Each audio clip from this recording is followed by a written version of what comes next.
મજા નથી. સમૂહ લગ્ન છે ઠીક છે, સમૂહ લગ્ન નથી થતા ત્યાં દીકરા દીકરીઓ પૈણા વગર નથી રહેતા, પાણી જાય છે.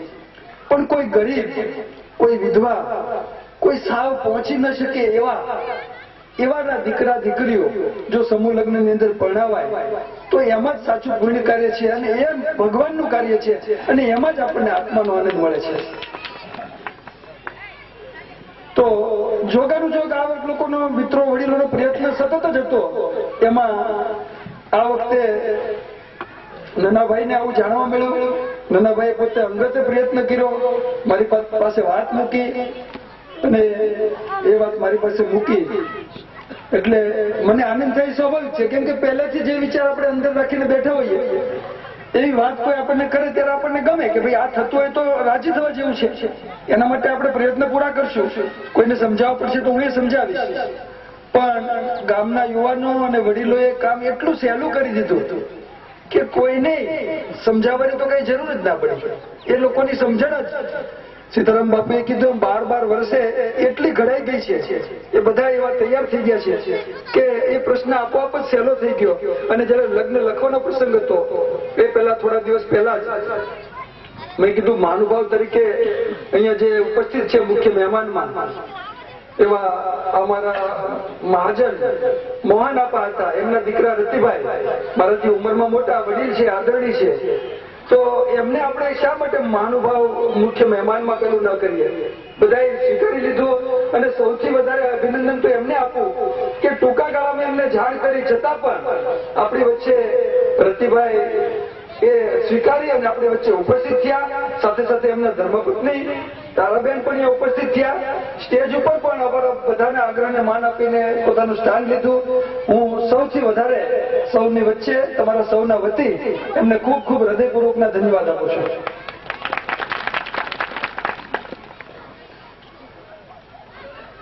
સીતારામ બાપુએ સારી વાત કરી, ગોવિંદરામ બાપુએ ઘણું બધું કહી ગયા.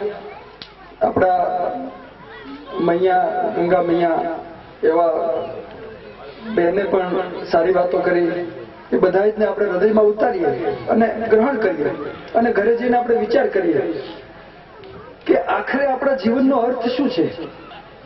આપણે શેના માટે જીવીએ છીએ?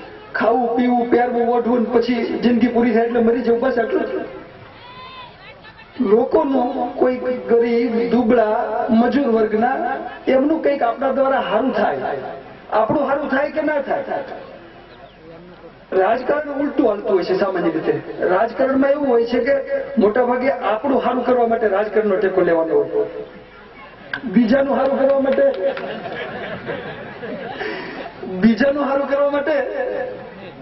એમાં બહુ પેલું નથી. બીજાનું સારું કરવાનો તો ઘણા રસ્તાઓ છે. રાજકારણમાં બીજાનું સારું કરવાની વાત આવે ને ત્યારે સમજવું કે પાછો પોતાનો ફાયદો થતો હોય તો જ.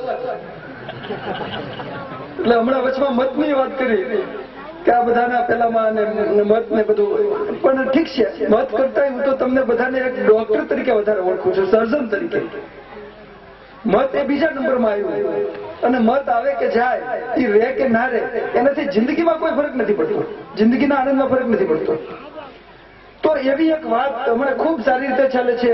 આ ગામના વડીલોએ અને યુવાનોએ ઉપાડી લીધી છે. એ અહીંયા કન્યા કેળવણી માટે કન્યાની હાઈસ્કૂલ, બહેનોની જ હાઈસ્કૂલ, એના માટેનું ફોર્મ ભર્યું છે મૂળભાઈ. અને મને ખાતરી છે કે એને મંજૂરી મળશે, કેમ કે સમય મર્યાદાની અંદર એ કાર્યવાહી કરી છે. અને કઈ માફીથી કરવાની નથી માછી નિશાળ, નહીતર કે સરકાર પૈસા આપે ને કરવી છે.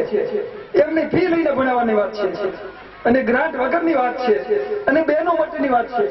એટલે એ મંજૂર થશે અને તો એ સોનામાં સુગંધ જેવું બનશે. તો એની સાથે સાથે અહીંયા બહેનોએ જે સુધારાનો એક કાર્યક્રમ શરૂ કર્યો છે એને વધારે વેગ મળશે. લાજની પ્રથા, કુરિવાજો દૂર કરવાની પ્રથા અને આવી રીતે આખા ગામને કુટુંબ બનાવીને ચાલવાની પ્રથા, એને ઘણું બધું બળ મળશે. તો એ જે વાત સીતારામ બાપુએ એક વાત કરી એની સાથે સાથે મને એક બે વાત યાદ આવી ગઈ. કેમ કે આ પ્રસંગો બન્યા કરતા હોય છે અને અમે તો ડોક્ટર તરીકે તો સતત જ પેલામાં હોઈએ. હું દૂર હોઉં તોય મને આવા સમાચારો તો મળી જાય, પણ ક્યારેક ક્યારેક હું પણ આ કાર્યમાં જોડાઈ જાઉં. અમારા પ્રવીણભાઈ છે અહીંયા, પ્રવીણભાઈ બલદાણિયા આવ્યા છે, એ બહેનોના સ્પેશિયાલિસ્ટ છે. એટલે ડિલિવરીમાં તકલીફ હોય તો સિઝેરિયન આ જમાનામાં આવે. એટલે જમના ડોશી જમનાબેન કદાચ ના મળે તો એ ડોક્ટર જમનાબેન જેવા મળી જાય, અથવા તો જમનાબેન મળી જાય ભલે, પણ જમનાબેન જયારે નિષ્ફળ જાય ક્યારેક ભગવાનની ઈચ્છા હોય કે ભાઈ આમાં હવે અમારો કોઈ આધાર નથી, ત્યારે ડોક્ટરની જરૂર પડે. તો ગઈકાલે જોગાનું જોગ મારે કરવાનું મોટું ઓપરેશન પ્રવીણભાઈ લઈને બેઠા હતા. હું કલસાડ ગયો તો એમને જે કરવાનું ઓપરેશન હોય એ મારે કરવાનું આવ્યું. એક ડિલિવરી હતી, અગાઉ સિઝેરિયન કરવાનું હતું, 8 વર્ષનો દીકરો હતો, અને બીજું સિઝેરિયન એને કરવાનું હતું. આ બાજુના જે મોવા તળાજાના જે બેન હતા,